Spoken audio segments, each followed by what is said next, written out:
Hi, my name is Olivia Rice, and I'm recording my Module 14 case study for EDL 850. Category number 1 is problem identification. So what is the problem of the case study? After reading the case study, I kind of broke it down into two different categories. So what I know about it and then what I need to know. So what I know is that Mrs. Tate is an educator, and she's known for her strict teaching and curriculum. Over the weekend, she received an email. Within that email was a Facebook page URL link. She clicked on that. It took her to her Facebook page. And on that Facebook page was comments and potential threats towards Mrs. Tate. She felt very uncomfortable, so she called her administrator, reported everything.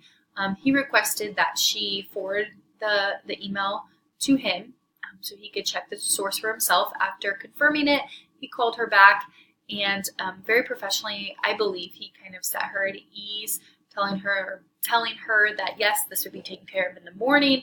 He would start to interview children. No, it's not okay, but he kind of gave her a sense of comfort knowing that he was there for her. What we need to know is who created the Facebook page and then who's participating in the Facebook page. Who do we need to talk to? Who do we need to interview? The second one is the threat towards Mrs. Tate valid? If it is, do we need to involve law enforcement? Do we need to contact parents? What needs to happen? And then the third thing is, how can the page be deleted or reported to Facebook? We need to deactivate that account.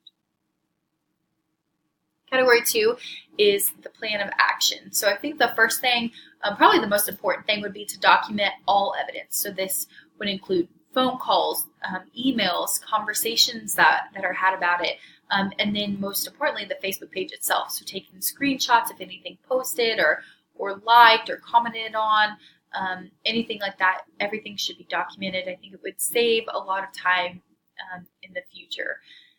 The second thing would be to remain calm and professional. I think Mr. Smith did a really good job of staying professional on the phone with Miss Tate the night before.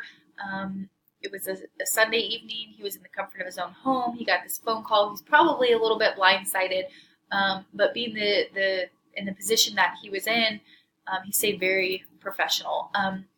I'll talk a little bit more about this later on, but I think the one thing that he did that I don't agree with was ask if she had any idea of who had created this Facebook page. And when he asked that question, some names got thrown around, and I just think that conversation could have been saved for a later time, or maybe some credible evidence could have backed up that reasoning. The third thing would be to work with the IT department to remove the Facebook page, or maybe even contact Facebook directly.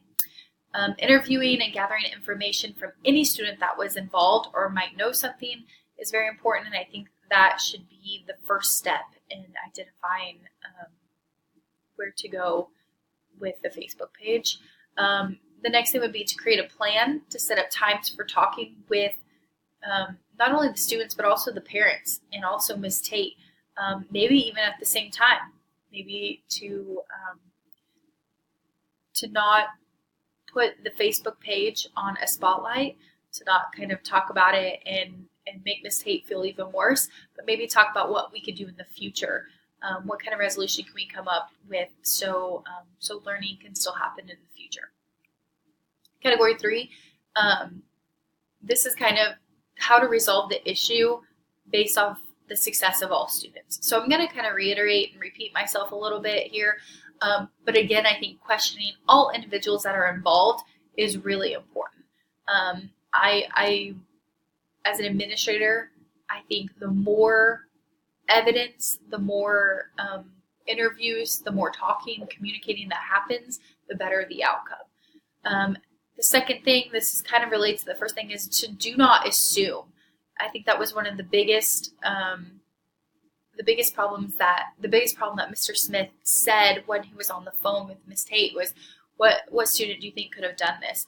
When he said that, it kind of opened Miss Tate to throw out a few names.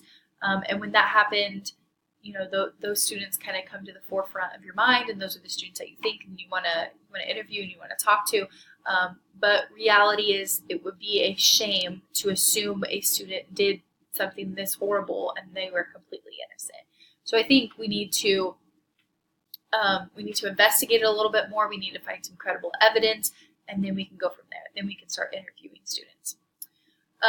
The third thing is to investigate the seriousness of the threat. I would, as a teacher myself, I feel very comfortable walking into my place of work, and I can't imagine going to work every day not feeling comfortable.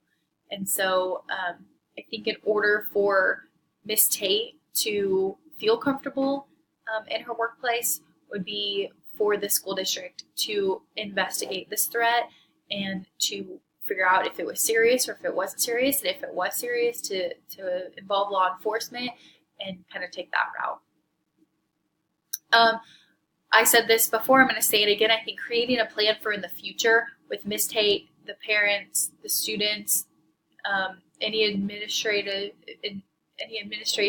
anybody that can be involved in this resolution would be great. The most important thing is student safety, student learning, staff safety. Those are the most important things. So when we lose track of that is when problems arise. So moving forward, I think there should definitely be a plan in place so student learning can happen and Miss Tate can feel comfortable. And then the last thing would be if any evidence led to any credible information, punishment or consequences for those students involved. Category 4 is to kind of debrief the problem based off my reaction. And the first thing is, I think I really, really respect Mr. Smith. I think the way he handled that phone call was very professional. I think the plan that he set in place on a Sunday evening was perfect, and I think it was right in line with what he should have done. The second thing is I just keep wondering the opinion of the parents of the students that were involved in the Facebook page. I would love to sit down and talk to those parents and kind of get their input of their child's responsibility and what we can do to not foresee this problem in the future. Another thing is protection of staff is the most important takeaway from this scenario. I kind of talked about it a little bit before. I would hate for a staff member to not feel safe in their work environment. So making sure that we resolve that problem first and foremost is kind of like the first thing that I would make sure gets done. And then despite the Facebook page, despite everything that happened, just based off of kind of what we know about Miss Tate and her teaching and the conversation that Mr. Smith has had with her before in the past, I would encourage Miss Tate to attend professional development, maybe observe another educator that she sees as a role model, enroll in workshops in hopes to learn new teaching strategies, anything like that. I think educators can be learners. We are always learning, and I think there's always room to improve. So encouraging Miss Tate to enroll in those kind of things would be another thing I believe I would add. So category 5 is kind of a breakdown of standard 5, which talks about integrity, fairness, and ethical manners. I kind of wrote those definitions in summary. I think integrity is honesty. I think how honest a person is to themselves, to the people around them. Fairness is free from bias. I think being unbiased is really important, especially in the field of education. And then ethical manner, being in accordance with rules or the standards for right conduct or practice. So again, very important. I've learned that through this class. There's a couple assignments that we did that really opened my eyes. So how did the education leader at the building level apply knowledge that promoted the success of every student by acting with integrity? So I believe Mr. Smith, again, I think he was professional and he was composed without assuming or threatening. Besides that one comment where he asked he asked Miss Smith what student might have done this. Besides that, I really think he did what he was supposed to do. He also creates a plan and puts Miss Tate at ease by ensuring to start taking care of the issue first thing in the morning. I really don't know what else he could have said or could have done to put her more at ease. And then he was very concerned about her safety. Again, it just kind of shows his true character and what kind of administrator he is. And then the last thing is that he's already had conversations about her classroom environment. Again, I don't know what kind of follow-up that looked like or if anything has happened, but the fact that he's already had conversations, he's already involved, he's kind of on the level of understanding. The next one is with fairness. So how did Mr. Smith act with fairness? He wants to talk with the parties involved to come to a conclusion and collect evidence before assuming. So I think that's really important, interviewing all those people before just assuming or threatening the specific student. That can't happen as an administrator. And he wants to include parents. He wants to include students. He wants to include Miss Tate, administration, whoever else was a participant. He wants to include in those conversations. And then I believe he remains unbiased. He is kind of in a weird position. He's kind of a spokesperson for the students who are unhappy with her teaching, but then he's also a support of Miss Tate because, she is one of his staff members. So he is kind of in a weird position, kind of juggling both sides. Does he support the Facebook page? Absolutely not. I would hope not.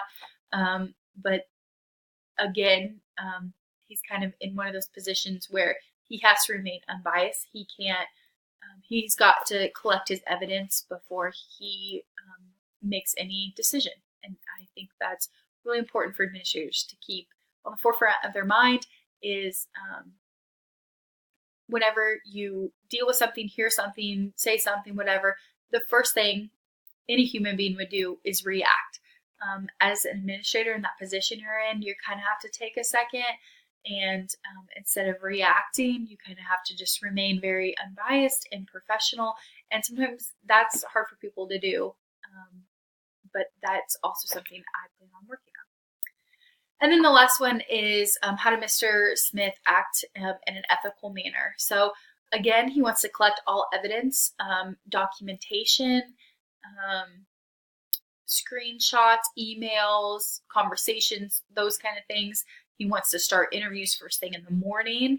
And then he wants to involve the technology department or Facebook to get the page taken down before further comments can be made, before any more harm can be done, any more threats can be made, anything like that. So, so kind of my reflection of the whole case study. In my opinion, dealing with issues is best dealt with as soon as possible. It might be uncomfortable. It might not be realistic for our schedules. It might be a really bad time, whatever it might be. But those kind of issues, when we're talking about safety and uncomfortableness in your workplace or in your learning environment or whatever it might be, should be taken care of as soon as possible. It's going to help Mrs. Tate be put at ease. We're going to come to a resolution sooner. And then most important, more learning can take place once we resolve these issues.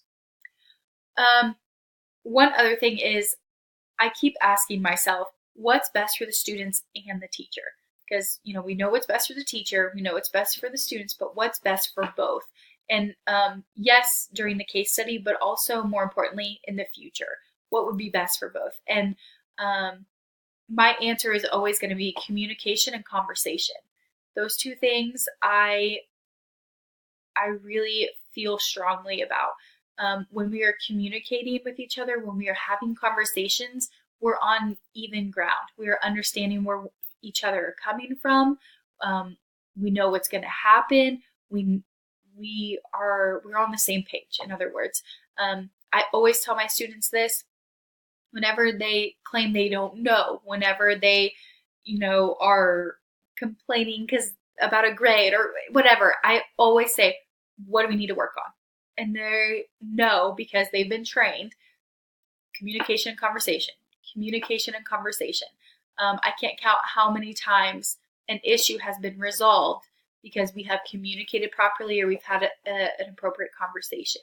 I can't count how many times that an issue has come about because we haven't communicated or we haven't had those conversations. And I talk to my students about this all the time. And I believe as a future administrator, I will continue to talk about communication, conversation. I especially like to bring